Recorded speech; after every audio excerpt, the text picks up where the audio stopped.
සුබ දවසක් ඔයාලා හැමෝටම.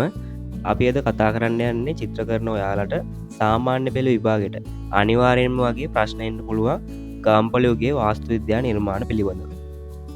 මේ යටතේ මම අද ඔයාලත් එක්ක කතා කරනවා ගඩලාදෙණිය විහාරය, ලංකාතිලක විහාරය සහ ඇම්බැක්ක දේවාලය. ඉතින් ඉස්කෝලේදී නම් ඔයාලට මේ පාඩම් වලට ටිකක් දිග නෝට් එකක් දෙන්න ඇති. ඇත්තට මෙහෙම අවශ්‍ය නැහැ. ඔයාලට විභාගෙට මේ පාඩම් වලින් ප්‍රශ්න අහන්න පුළුවන්. ඊටාම සීමිත කොටසකින්. ඉතින් අපි බලමු දැන් මොනවද මේ ප්‍රශ්න අහන්න පුළුවන් තැන් කියලා. මේ විශේෂ කරුණු ටික විතරක් ඔයාලා මතක තියාගත්තා නම් ඇති. නැත්නම් පැන්සලක් හරි පෑනක් හරි අරගෙන පොඩි සටහනක් දාගත්තා නම් ගොඩක් හොඳයි. පළවෙනි එක තමයි මේ රූපයෙන් දැක්වෙන ගඩලාදෙණිය විහාරය. ඔයාලට තව දෙයක් විශේෂයෙන් කියන්න ඕනේ. විභාගයට රූපයක් එනවා නම් මේ දීලා තියෙන රූප වලින් එහාට එකක් එන්නේ නැහැ. මොකද මේ රූප තමයි ඔයාලගේ ගුරුවරයෙකුට නැත්නම් විෂය නිර්දේශයට අදාළව තියෙන රූප. ඉතින් අපි දැන් ඉක්මනින්ම සහ කෙටියෙන් මේ ටික බලාගෙන යමු. සද්ධර්ම තිලක විහාරය ලෙසද හඳුන්වයි. ගඩලාදෙණිය විහාරයට කියන තවත් නමක් තමයි සද්ධර්ම තිලක විහාරය. ගම්පොළ යුගයට අයත් වේ. 3. සතරවන බුවනෙක බාහු රජුගේ කාලයේ කර ඇත. 4. මෙම විහාරය ඉදිකිරීමේදී සේනාධි ලංකාර ඇමතිගේ මූලිකත්වය ලැබී ඇත. ඒ වගේම තමයි මෙහි ගෘහ නිර්මාණ ශිල්පියා වන්නේ දකුණු ඉන්දීය ශිල්පියෙකු වන ගණේශ්වරාචාර්ය. මාධ්‍ය විදිහට මෙම ගොඩනැගිල්ල තනි කළු ගලෙන් නිමවා ඇත. ඒ වගේම තමා මෙම විහාරය මණ්ඩපය, අන්තරාලය හා ගර්භගෘහය යන ප්‍රධාන කොටස් තුනකින් සමන්විතයි.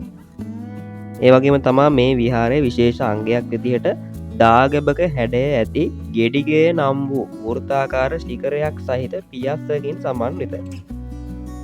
මේ වගේ ලක්ෂණ දකින්න පුළුවන් නිසා අපි කියනවා ගඩලාදෙණිය විහාරය දකුණු ඉන්දීය විජයනගර ගෘහ නිර්මාණ කලා ලක්ෂණ පෙන්වනවා කියලා. ඒ වගේම තමයි මේ ගඩලාදෙණිය විහාරය සම්බන්ධව කතා කරනකොට හම්බ වෙන තවත් වැදගත් ගෘහ නිර්මාණ අංගයක් තමයි මේ විජයෝත්පාය කියලා කියන්නේ. එතකොට මේ විජයෝත්පාය කියලා කියන්නේ හිඳි බුද්ධ ප්‍රතිමා 4ක් තැන්පත් කරලා තියෙන ගලින් නිම වූ ප්‍රතිමා ගෘහ 4කට කියනවා මේ අංගයට කියනවා විජයෝත්පාය කියලා. එතකොට මේ විජයෝත්පාය ගඩලාදෙණිය විහාරයේ ඉදිරිපිට ගල්තලාව මත තමයි දැක ගන්න පුළුවන් වෙන්නේ. එතකොට මේ විජයෝත්පාය සම්බන්ධව ප්‍රධාන ස්තූපයකුත් ඒ වටා පරිවාර චෛත්‍ය 4කුත් දැක බලා ගන්න පුළුවන්. හරි, අපි ඊළඟට යනවා ගම්පොළ යුගයෙන් අපිට හමු වුණ දෙවන වාස්තු විද්‍යා නිර්මාණ අංගය වන ලංකාතිලක විහාරයට. ලංකාතිලක විහාරය ගම්පොළ යුගයට අයත් වේ.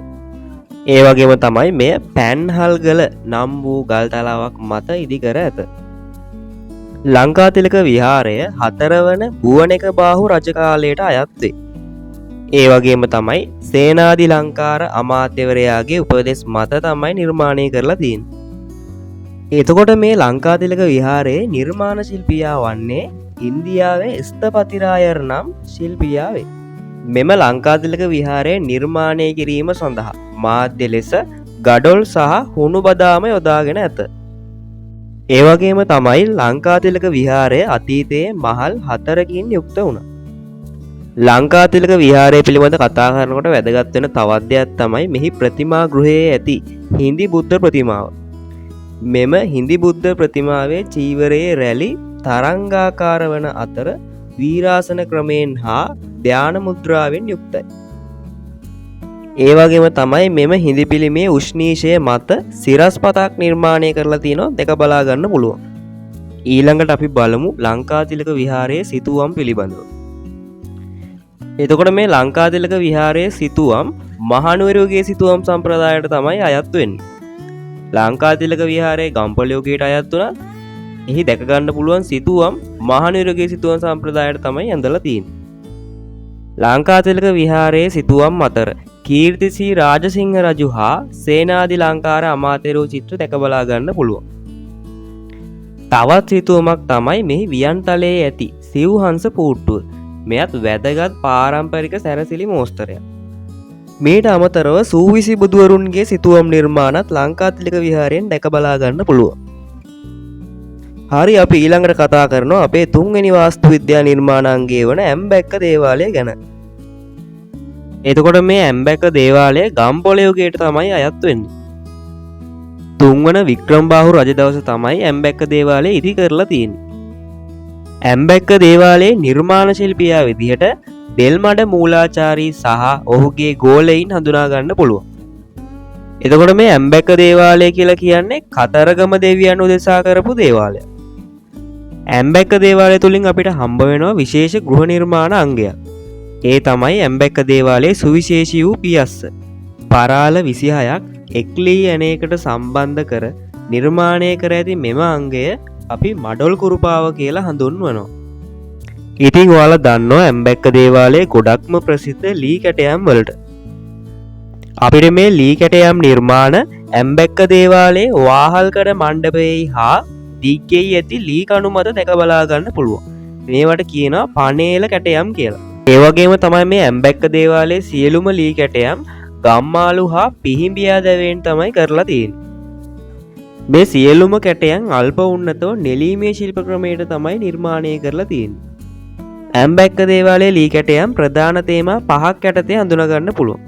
එතනින් විභාගයට එන්න පුළුවන් ප්‍රධාන තේමා 3ක් ගැන අපි දැන් බලමු. 1. කල්පිත සත්ත්ව මෝස්තර. මේ කල්පිත සත්ත්ව මෝස්තර විදිහට බේරුණ්ඩ පක්ෂියා, කිඳුරිය, හංසපූට්ටුව, වෘෂභ කුංජරය වගේ කැටයම් ගන්න පුළුවන්. දෙවැනි කැටයම් තේමා වර්ගය තමයි ජන ජීවිතය හා සම්බන්ධ කැටයම්. මේ කැටයම් තේමාව යටතේ අපිට එදිනෙදා ජන ජීවිතයේ සාමාන්‍ය සිද්ධි ශිල්පියා විසින් කැටයමට නගලා තියෙනවා දැක බලා ගන්න පුළුවන්.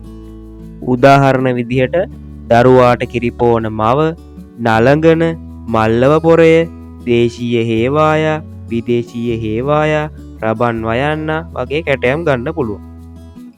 තුන්වෙනි කැටයම් තේමාව විදිහට මේ පනේල වටා වූ වාටි මෝස්තර නැත්නම් අපි මේවට කියනවා ලීස්තර කියලා. මේ ලීස්තර නැත්නම් පනේල වටා වූ වාටි මෝස්තර කියලා කියන්නේ ඔයාලට පේන ඔය හැම කැටයමක් වටේටම අලංකාර වාටි මෝස්තරයක් දක්නට ලැබෙනවා. අන්න ඒවට කියනවා ලීස්තර කියලා. මේ විදිහට ඔයාලගේ චිත්‍ර විෂයට අදාළ ගම්පොලෙව්ගේ ගඩලාදෙණිය විහාරය, ලංකාතිලක විහාරය හා ඇම්බැක්ක දේවාලයේ සම්බන්ධ සියලුම තොරතුරු කතා කරලා ඉවරයි. මෙතනදී මම ඔයාලට මේ පාඩම් වලට අදාළව හයිලයිට් කරලා දුන්න කොටස් ටික විතරක් බලාගත්තා නම් මේ හා සම්බන්ධව විභාගයට අහන්න පුළුවන් ඕනෑම ප්‍රශ්නයකට උත්තර ලියා ගන්න ඔයාලට පුළුවන්. ඉතින් මේ විදිහට ඔයාලට චිත්‍ර විෂය සම්බන්ධව අඳින කොටස් හා ලිඛිත පාඩම් ආශ්‍රිතව තියෙන ගැටලු පහලින් කමෙන්ට් කරන්න. ඉදිරියේදී වීඩියෝ වලින් මම ඒවත් ඔයාලට අරගෙන එන්නම්.